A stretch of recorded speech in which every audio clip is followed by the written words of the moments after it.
5개월 동안 이 코로나 사태로 인해서 한국 교회가 큰 홍역을 치르고 있고 또 한국 사회도 전체가 지금 어려움을 겪고 있는데 특별히 이제 이 각 교회마다 가장 심각한 문제가 예배당에서 예배가 이제 잘 그동안에 진행을 못했고 이제 지난 5월부터 거의 많은 교회들이 이제 오프라인으로도 예배를 시작했고 또 온라인으로 계속 예배가 진행되고 있는데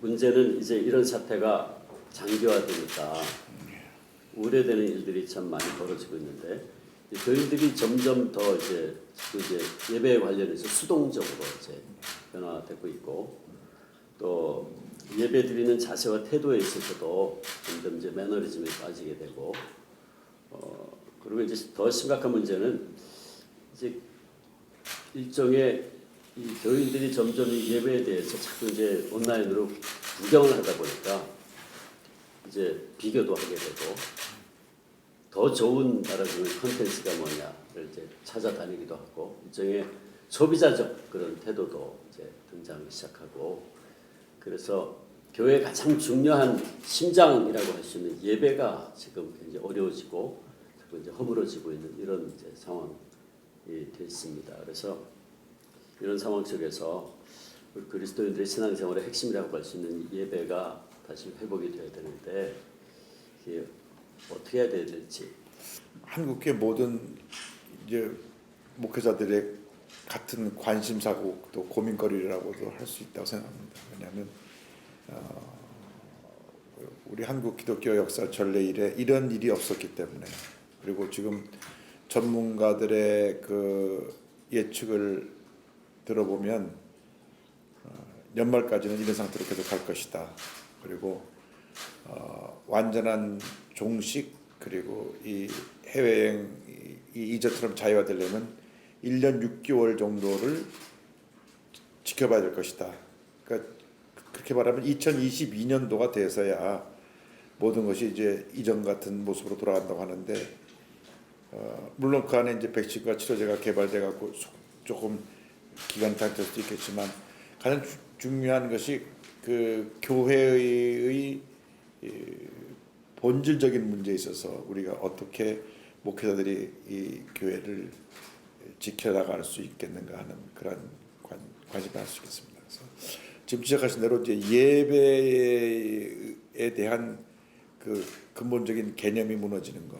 예배는 우리가 모이는 예배, 흩어지는 예배는 세상 속에 들어가서 빛과 소금의 역할이고 모이는 예배는 함께 모여서 하나님께 영광을 돌리는 그 가장 중요한 프레임이 지금 깨지고 있는 거거든요. 그래서 지금 이제 온라인 오프라인으로 가고 있는데 일할 때 이제 첫째로 중요한 것은 우리가 어떻게 성도들이 예배에 대한 자세를 가져야 될 것이냐. 어디서 예배를 드려도 하나님 앞에 진실되게 예배를 드려야 되는 그러한 그 예배의 본질적인 문제를 다시 한번 깨우쳐야 되는 필요성이 있는데 그것이 어떻게 교회마다 이 부분을 이제 성도들의 삶에 적용시켜 나가느냐라는 생각을 먼저 해봅니다. 그래서 저 개인적인 생각으로 저희 교회가 이제 온라인 오프라인을 계속해 나가면서 이번에 이제 저희 교회가 서울 시내 갖고 있는 136개 기도처까지 다 열었습니다. 근데 기도처까지 다 열었다고 할지라도 전체 성도들의 그 예배 참여는 그 원래 모인 숫자의 3분의 1 정도밖에 안 될 거라고 생각을 하니까 그러면 예배를 못 오는 사람들에 대한 대책, 예배를 온 사람들의 대책 이게 두 가지로 나눠봐야 될 것 같은데 이제 저희 가정을 보면 이제 매주 토요일 날 가정 예배를 드립니다. 가정 예배를 드리는데 이번 기회에 가족의 중요성과 가정 예배의 부활을 통해서 너희 두 사람 모인 것에 내가 함께 있다고 하신 주님 말씀대로 한국 교회가 그 예배의 본질 회복을 위해서 가정부터 먼저 예배가 회복되는 게 어떻겠느냐라는 생각을 합니다. 저는 저희 어렸을 때 할아버님이 매일같이 가정 예배를 드렸거든요. 그러니까 매일같이 가정 예배를 드리면서 예배가 우리의 삶의 가장 중요한 부분이라는 것을 어릴 때부터 인식했었는데 그게 어느 때부터인가 이제 일주일에 한 번 주일날 교회 오는 것으로 멈췄었는데 그것이 또 지금 또 이게 몇 달 동안 멈춰지니까 역으로 이번 기회에 가정이 살아나고 예배가 살아나는 방향으로 가정 예배를 복원하는 것이 어떻겠는가 하는 제안을 해봅니다. 그래서 주일날 우리가 모여서 예배드리는 예배는 최대 그것을 극대화해서 모일 수 있도록 하게 하되 그 예배로 충족되지 못한 예배는 각 가정의 예배가 부활되어서 가정에서 예배를 드리게 되면 그 지금까지 자녀들에 대해 소홀했던 부분이 있지 않습니까? 교회가 지금 어른 중심으로 가던 교회 예배 때문에 젊은이들 많이 놓쳤는데 오히려 가정 예배 회복되면서 가정 공동체가 다시 회복되고 예배가 회복되면서 젊은이들 자녀들도 같이 신앙의 울타리 안에서 함께 신앙의 공동체로 선회할 수 있겠나 그런 생각을 해봅니다. 그래서 저희가 이제 이번 주에 구역장 세미나를 갔는데 그걸 제가 직접 제안하려고 합니다. 그래서 각 가정 예배를 회복하자. 그래서 전 성도가 가정 예배를 회복하면 작은 교회가 다 되는 거니까 수많은 작은 교회가 탄생되어서 예배를 드리고 다 같이 모이는 그날을 기대하면서 바라보면서 예배 중에서 일깨우면서 유지될 수 있는 방법을 하나 대하는 생각이 봤고 그럼에도 우리가 예배는 빠지면 안 되니까 온라인 예배도 예배 못 나오는 사람 꼭 충실할 수 있도록 우리가 독려하는 것도 중요하다고 생각합니다.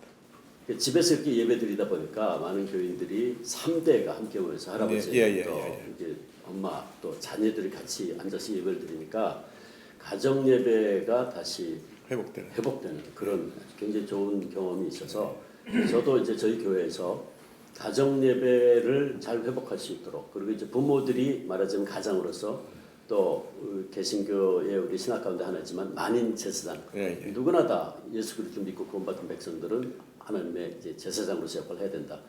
이런 면에서 교회가 그런 어떤 컨텐츠를 제공하고 가정 예배를 계속 잘 인도할 수 있도록 또 훈련시키고 하는 그런 것들이 굉장히 중요한 것 같습니다. 그래서 아주 목사님께서 너무 중요한 포인트를 지적해 주신 것 같고 그다음에 이제 주일 예배를 이제 극대화시켜야 된다라고 말씀하셨는데 사실 교인들이 이렇게 보면 아직도 이제 지금 한참 뭐 코로나 때문에 이제 큰 두 가지 방향 흐름 반응들이 있는 것 같아요. 하나는 그러니까 예배를 오고 싶지만 아직도 이제 어르신들은 심지어 자녀들이 아직은 안 됩니다라고 해서 이제 교회 못 가게 하고 그러니까 어르신들 교회 그렇게 오고 싶어하지만 아직 이 일종의 두려움 때문에 이제 못 오시고 또 반면에 젊은 세대는 그 영상으로 예배 집에서 드려보니까 너무 좋고 편하다.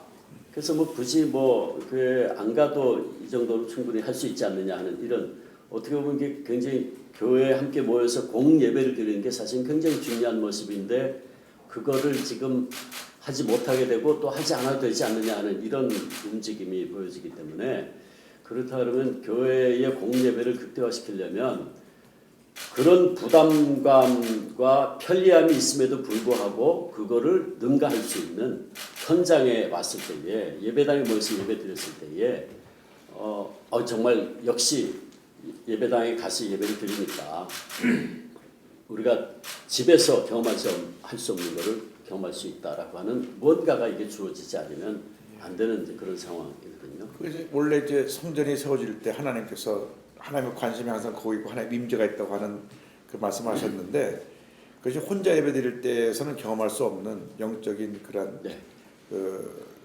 은혜 체험이 있습니다. 그래서 오히려 이번 계기를 통해서 모든 이제 교회에서 드리는 예배가 더 영적으로 강화되었으면 좋겠다. 또 쉽게 말하면 성령 충만한 예배, 말씀의 역사가 강하게 임하고 성령의 은혜가 임해서 예배를 사모하는 마음들이 생겨날 수 있게끔 예배 분위기들이 바뀌어야 되지 않겠는가.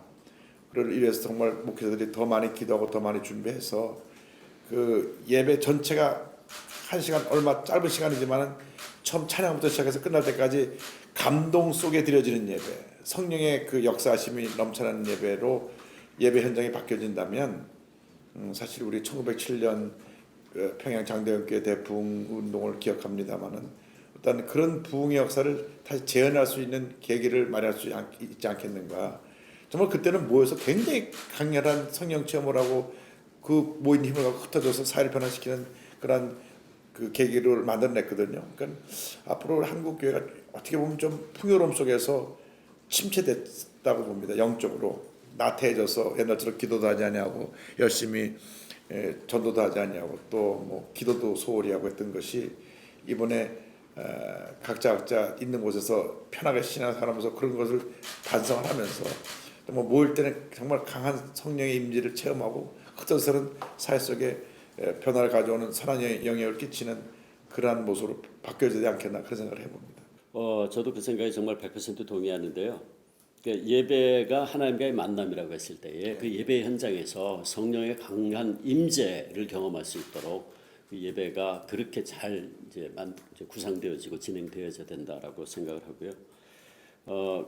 근데 그러려면 이제 교인들이 좀 더 그 예배 현장에서 하나님의 임재를 경험하고 또 그 예배를 통해서 진짜 그 만남이 이루어지고 하려면 교인들이 예배에 좀 더 적극적으로 동참할 수 있는 그런 어떤 구체적인 좀 순서나 이런 것들이 저는 마련돼야 된다고 생각하거든요. 그래서 예배에는 항상 이제 큰 두 가지 기둥이 있다고 우리 이제 예배학에서 이야기를 해요. 그러니까 하나님께서 먼저 우리를 예배 자리에 불러주시고 하나님이 우리를 하나님 백성으로 불러주시고 그러니까 또 말씀해 주시고 하는 게 이게 예배의 계시성이라고 이제 예배 신학에서 이야기하는데 하나님 먼저 우리에게 우리를 불러주시고 만나주시고 말씀해주시고 그 부름에 우리가 응답해서 이제 나가서 응답하잖아요. 그러니까 제가 볼 때는 그 응답하는 순서에서 좀 더 많은 회중들이 자기들이 직접 응답하고 참여할 수 있도록 하는 그런 순서들이 이어지면 어떨까, 만들어지면 어떨까 하는 그런 생각을 해봅니다. 저희 순복음교회는 이제 오순절 개통이다 보니까 성도들이 이제 예배 전후에 계속 같이 찬양하고 기도하고 이렇게 예배에 참여할 수 있는 그런 그렇죠. 것이 열려져 있습니다. 근데 이제 기성의 교단들이 거의 성도들은 침묵하고 있다가 하기 때문에 구경꾼에서 참여자로 바뀔 수 있는 그런 어떤 모티브를 제공할 수 있는 건 굉장히 좋은 방향으로 생각을 합니다. 그래서 한국교회 예배가 성도들이 참여하고 기쁨을 함께 나누고 받은 은혜를 이제 가지고 집에 가서 같이 쉐어할 수 있는 나눌 수 있는 그런 예배 현장이 바뀌어지면 참 좋겠다는 생각을 합니다. 같이 합심해서 통성으로도 기도하고 하는 그런 순서들이 사실 저는 이제 장로교 목사이기 때문에 사실 장로교 예배가 굉장히 좀 이렇게 형식적으로 이게 딱 이제 의식은 잘 돼 있죠. 틀 속에 갇혀 있죠. 그래서 저도 교회 현장에서 이제 고민하는 게 어떻게 하면 교인들이 정말 그 하나님께서 임재하는 그 순간에 우리가 정말 기쁘고 감사함으로 응답할 수 있을까? 그걸 굉장히 고민을 많이 해요. 그래서 좀 더 사실은 예배를 보면 회중들이 더 많은 찬송을 해야 되고 더 많은 이제 응답을 해야 되는데 찬양대가 딱 짜여진 틀에 의해서 그냥 찬양하고 그걸 이제 우리는 듣기만 하고 그래서 이제 그런 고민을 많이 해요. 어떻게 하면 더 많이 회중들이 동참할 수 기도도 대표로 장로님이 그냥 기도하고 교인들은 그냥 앉아서 같이 이제 뭘 응답은 하긴 하지만 그래서 기도하는 포맷도 좀 예배 인도자하고 회중이 같이 번갈아 가면서 이렇게 연도 형식으로 리탄이라 그러는데 연도 형식으로 한다든지 하는 그런 것들을 한국 교회가 좀 더 많이 고민을 해서 그 예배 현장에서 정말 하나님과의 감격적인 만남이 이루어질 수 있도록 그렇게 해야 되리라 하는 생각을 합니다. 근데 이제 이 문제하고 관련해서 참여라고 하는 교인들이 정말 하나님의 그 사랑과 은혜의 응답 더 적극적으로 응답하고 참여할 수 있도록 한다는 측면에 있어서는 지금 이제 온라인 예배가 더 문제가 있지 않나 하는 그런 이제 생각이 들어요. 그러니까 온라인 예배는 사실 처음부터 끝까지 앉아서 구경하는 거거든요. 그러니까 이 온라인 예배가 더 지금 회중들을 구경꾼으로 지금 전락시키고 있지 않나 저는 그게 참 걱정이 됩니다. 이제 구경꾼에서 조금 시간이 지나가면 이제 평가자로 바뀌는 어떤 그러니까 참여자가 되어 은혜를 받는데 구경하고 내가 평가하고 그러다 보니까 요즘 최근에 트렌드 중에 하나가 보통 선호 목사님들이 이렇게 설교를 이렇게 비교하면서 돌려본답니다. 성도들이. 그러다 보니까 자기 교회에 대한 어떤 뭐 이렇게 말씀하면 죄송하지만 교회에 대한 어떤 충성심이 좀 약화되면서 뭐 설교 잘하는 목사님들 많은데 뭐 어차피 교회 안 가는 거 누구 설교 들으면 상관없다고 생각해서 주일날마다 채널을 바꾸고 온라인 여러 사람 목사님을 이제 뭐랄까 찾아다니는 이런 조금 문제들도 생겨나는 것 같습니다. 이 온라인 예배가 지금 어쩔 수 없는 상황에서 이렇게 우리가 예배를 지금 이제 도와주니까 우리가 지금 이렇게 진행을 하고 있지만 이 구경꾼으로 자꾸 이제 교인들을 전락시키고 있고 더 나아가서 지금 이제 심지어는 평가하고 하게 하고 그래서 이게 이제 온라인 교인들이 이런 식으로 이제 급증하게 되고 그래서 요즘 통계 정말 통계나 조사 나온 거 보니까 온라인 교인들이 급증하는데 자기가 출석하는 교회 예배에 참석하는 것이 아니고 자기에게 맞는 자기 기호에 맞는 예배를 지금 찾아서 채널을 돌리고 있다. 이게 벌써 조사들을 통해서 통계에 벌써 나오기 시작하더라고요. 그래서 많은 교인들이 이제 온라인 예배에 익숙해지다 보니까 집에서 다른 교회 온라인 예배를 이제 시청하고 그리고 자기 교회 예배하고 비교하고 그래서 비교 대상은 목사님 말씀하신 것처럼 목사님들의 설교가 비교 대상이 되고 또 찬양대 또 뭐 오케스트라 그 음악의 수준 뭐 컨텐츠의 이런 내용 이런 걸 가지고 이제 비교하기 시작하고 이게 전형적인 소비주의적인 패턴으로 지금 흘러가고 있는 이게 사실 큰 위기 또 하나의 위기를 지금 우리가 맞이하고 있다 하는 생각이 들어요. 그래서 성도들로 하여금 이게 보면 교회와 목회자들은 성도들에게 아주 뭐 말하자면 이 중요한 컨텐츠를 제공하는 준비하는 생산자 같이 여겨지게 되고 또 성도들은 좋은 컨텐츠를 소비해서 더 좋은 걸 찾아다니는 이런 소비자적 마음을 갖게 되는 거 이거는 아주 위험한 생각이라고 생각하는데 이게 결국은 인간 중심적으로 지금 바뀌고 있는 거거든요. 예배가 하나님 중심이고 하나님께 드려야 되는데 이게 인간 중심적으로 지금 바뀌어가고 있다. 이게 참 걱정. 하나가 그 올바른 예배관, 올바른 교회관을 이럴수록 더 잘 가르쳐서 성경적인 가르침을 통해서 잘못된 길로 가는 걸 바로 잡아줘야 됩니다. 실제로 어떻게 보면 그런 길에서 많이 벗어나고 정도에서 벗어나 있는 게 사실이니까 그 목회자들의 사명은 다시 성경이 우리에게 말씀하고 있는 예배의 모습, 교회의 중요성을 일깨워주는 것도 중요하다고 생각합니다. 그래서 제가 재밌는 거를 지난번에 한 글을 읽다 보니까 어떤 글이 있었냐면 지금 이 어떻게 하면 사람들에게 감동적이고 효과적인 예배가 될 수 있을까를 신경을 쓰다 보니까 예배의 중심인 하나님이 점점 뒤로 밀려나는 아이러니가 벌어지고 결국 이 소비자 중심의 예배가 되는데 그거를 제임스 스미스라고 하는 분이 이런 표현을 썼더라고요. Malls Liturgy, 쇼핑몰, Malls Liturgy. 이거 한국말로 어떻게 번역을 할지 모르겠어요. Malls Liturgy. 시장의 예전 정말 이게 한국 교회가 이런 상황 속에서 정말 교회의 본질, 예배의 본질을 다시 한번 회복해야 되고 그거를 그 교회 지도자들이 철저하게 다시 가르치고 하지 않으면 경각심을 불러일으키지 않으면 코로나 사태라고 하는 어쩔 수 없는 상황에서 진행되는 그 온라인 예배지만 이게 정말 우리로 하여금 도와주는 하나의 도구에 지나지 않아야 되는데 이게 지금 주객이 전도되고 또 잘못된 예배에 대한 인식을 전하게 되는 거를 잘 가르쳐야 되리라 하는 생각이 듭니다. 이제 그래서 이게 지금 예배가 인간 중심적이 돼서는 안 된다라고 하는 이런 측면이 이제 결국은 더 나아가서 예배가 하나님의 사랑과 은혜에 대한 우리의 응답의 행위라면 예배는 예배당 안에서의 예배로 그쳐서는 안 되고 그렇죠. 삶으로까지 이어져야 된다라고 생각하는데 목사님은 또 그 문제에 대해서는 어떻게? 사실은 그 예배라는 것이 삶 전체가 예배가 돼야 되는 것이 맞고요. 그 로마서 12장 1절에 보면 너의 몸을 거룩한 산 제사로 드리라고 하는 그 자체가 우리 삶 자체가 예배가 돼야 되는데 현재로는 모이는 예배가 많이 붕괴된 상태에서 이제 흩어져서 삶의 현장 속에서의 예배는 그럼 과연 제대로 우리가 되어져 왔느냐 하는 그런 질문을 볼 때 그것도 사실은 우리가 제대로 못한 것은 없습니다. 그래서 이번 교회 선한 영향을 끼치는 그리스도인의 삶의 모습이 세상 속으로 스며들어가서 빛과 소금을 감당해야 되는데 그것이 우리 모두에게 주어진 과제라고 생각합니다. 제가 이제 최근에 이제 해외 목회자들 세미나를 좀 주시해서 보는 가운데 무슨 얘기를 제가 주목해 보게 됐냐면 성령의 역사가 그동안 너무나 이 매니페스테이션 은사 쪽으로 가 있었는데 실제로 성령의 역사가 열매 쪽으로 포커스가 맞춰 있다면 훨씬 더 사회를 변화시키고 성숙한 그리스도인의 모습을 나타낼 텐데 은사 쪽으로 가다 보니까 우리가 인격적인 결함이 있고 문제가 있으면서도 눈에 보이는 것만 너무나 치우쳤거든요. 이제는 그러한 시대에서 성령의 열매 쪽으로 가서 보이는 것이 아니라 실천되어져서 삶을 진짜로 바꾸는, 삶 현장에서 바꿔놓는 그런 모습이 필요하지 않겠는가.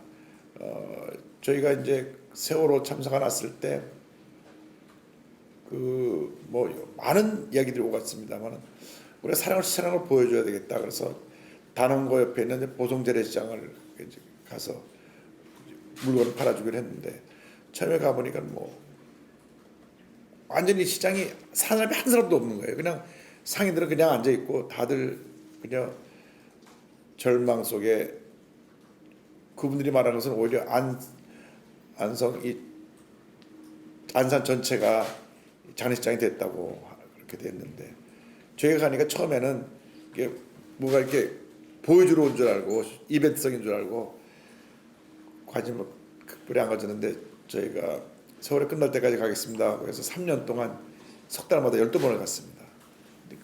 그러고 나서 그분들이 그리스도인들의 진정성을 알고 사랑을 알게 됐기 때문에 굉장히 그분들은 우리가 와서 그쪽 경제적인 분위기 살 뿐 아니라 꿈과 희망을 줬던 것에 대해서 감사하고 있어요. 그래서 지금 코로나19 사태가 이렇게 장기화될 때 오히려 지금이야말로 한국교회가 그냥 확 퍼져 들어가서 사회 속에 퍼져 들어가서 이 소외된 계층을 섬기는 일 지금 실제적으로 젊은이들이 인천국제공항 사건이 딴 게 아니라 젊은이들이 지금 일자리가 없는데 그 사람들은 일자리가 생기니까 일자리 없는 사람들에 대한 불만이 생긴 거거든요. 우리들은 30대 1로 경쟁을 틀어도 못 들어가는 사람들 저 사람은 비정규직에 있다 그냥 올라가니 우리의 자리에 박탈한 게 아니냐. 그런 허탈감을 줬을 때 어떻게 우리가 젊은이들에게 교회에서 어떤 그들에게 꿈과 희망을 주고 일자리를 마련할 수 있는지 교회에 있는 모든 시민들과 머리를 맞대고 젊음을 위한 어떤 대책들 또 다문화 가족들이 한 200만 넘는다고 하는데 다문화 가족들이 왔을 때 이렇게 어려운 상태에서 하루하루 살기 어려운 부분들 있거든요. 그분들을 우리가 어떻게 도울 수 있는지 그 요번에 제가 이면수 목사님 그 인터뷰를 통해서 하나 또 참 도전받았던 것은 북한에서 목숨 걸고 탈출해온 4만 5천 명 탈북자들에 대해서 한국교회가 너무나 소홀히 하고 있다. 그 사람들은 다 생명 걸고 탈출해왔고 그 중에 80%는 다 크리스찬들인데 왜냐면 선교사님들이 다 전도해가지고 예수를 만나게 된 후에 탈북해서 남한에 내려왔는데 남한에 있는 교회들이 탈북자에 대해서 그동안에 너무 관심이 없었다는 겁니다. 근데 그분들이 그래서 몇천 명이 우리나라에서 더 이상 못 살겠다고 해외로 또 나갔답니다.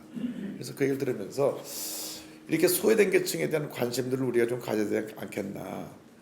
그래서 뭐 물론 뭐 소년소녀 가장 독거노인 뭐 많은 계층이 있는데 지금이야말로 그들 가서 섬기는 것이 그게 예배가 아니냐 생각합니다. 예배라는 게 꼭 찬양과 기도 말씀 그건 물론 예배의 본질이지만 삶 속에 들어가서 그들을 변화시키는 것도 예배라고 생각하거든요. 그러니까 그러한 것이 이제 우리 한국 교회가 이제 한국 사회 속에서 들어가서 펼쳐져야 할 우리의 사명이라고 생각합니다.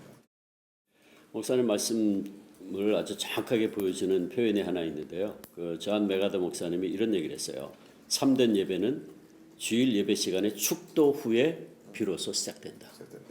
진정한 예배는 목사님 축도 후에 세상으로 흩어져서 그때부터 시작되는 것이다. 그래서 이제 그게 이제 사도 바울의 표현하면 산제사로 드리라. 그것이 너희가 드릴 영적 예배다. 합당한 예배다라고 하는 말씀. 그러니까 이 코로나 사태를 통해서 지금 사실은 이 대구 신천지를 비롯해서 이런 많은 이단과 또 이제 잘못된 그 삶을 살아가는 사람들의 모습이 지금 많이 드러났는데 그런데 그 과정에서 이제 일부 교회가 좀 여전히 이제 비슷한 그런 모습을 보이는 바람에 교회가 지금 굉장히 지금 사회로부터 지금 비난을 받고 있는 그런 지금 처지에 놓여 있습니다. 대부분의 교회들은 사실은 예배조차도 예배당에서 예배조차도 중단하면서 우리가 교회 대사회에서 희생하고 공공적 책임을 다하겠다라고 해서 그렇게 열심히 하고 있음에도 불구하고 이상하게 뭐 여론이 좀 그런 식으로 몰고 가서 교회를 굉장히 지금 어렵게 만든 이런 상황 속에서 이제 뭐 안 믿는 사람들이 보면 뭐 교회나 뭐 신천지나 뭐가 다르냐라고 하는 이런 이제 비난을 듣게 되는 이제 상황 속에서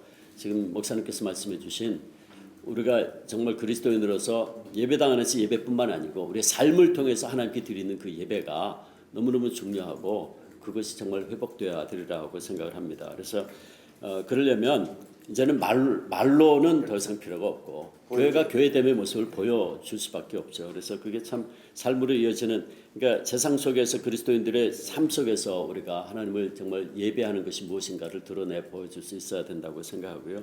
근데 아직도 많은 한국의 그리스도인들이 자신들의 일상적인 삶 속에서는 뭐 어떻게 살아가든지 이제 주일날 예배에만 참석하고 뭐 자기 경건의 시간만 잘 지키면 된다라고 지금 우리가 착각하고 있는 것이 아닌가. 그래서 월요일부터 토요일까지 삶은 자기 마음대로 살다가 주일날 와서 예배 드릴 수 있다고 생각한다면 그 참 잘못된 생각인데. 이번 기회에 좀 그것을 그런 생각과 그 삶이 바뀌어야 된다고 생각하고요. 그러니까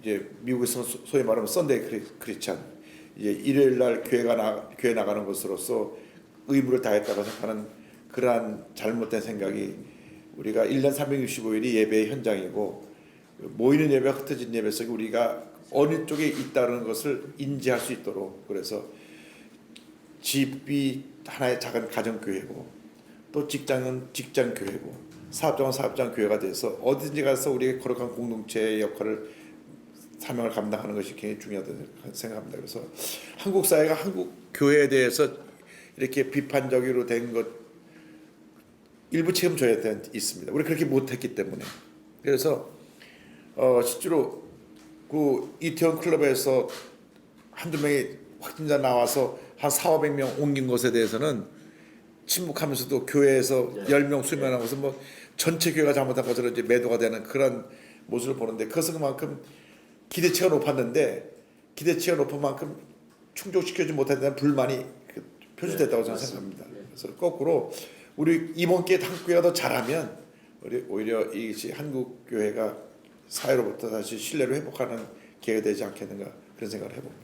큰 위기죠. 근데 위기이긴 하지만 정말 오히려 한국 교회로서는 오히려 이게 기회가 될 수 있다. 그래서 교회가 교회됨의 본질을 되찾고 맞습니다. 예배가 뭔가도 분명히 우리가 다시 한번 되찾고 그러면서 예배가 삶으로까지 이어지는 그 모습을 통해서 한국 교회가 다시 한번 이 사회에도 정말 유익한 공동체고 그래서 우리의 모습을 다시 한번 분명히 드러낼 수 있는 그런 기회가 될 수 있도록 해야 되지 않겠나. 그래서 한국 교회 또 많은 목사님들과 지도자들이 이런 면을 좀 생각하셔서 다시 오히려 한국 교회가 이 위기를 기회로 삼아서 다시 한번 본질을 회복할 수 있는 기회가 될 수 있으면 참 좋겠습니다.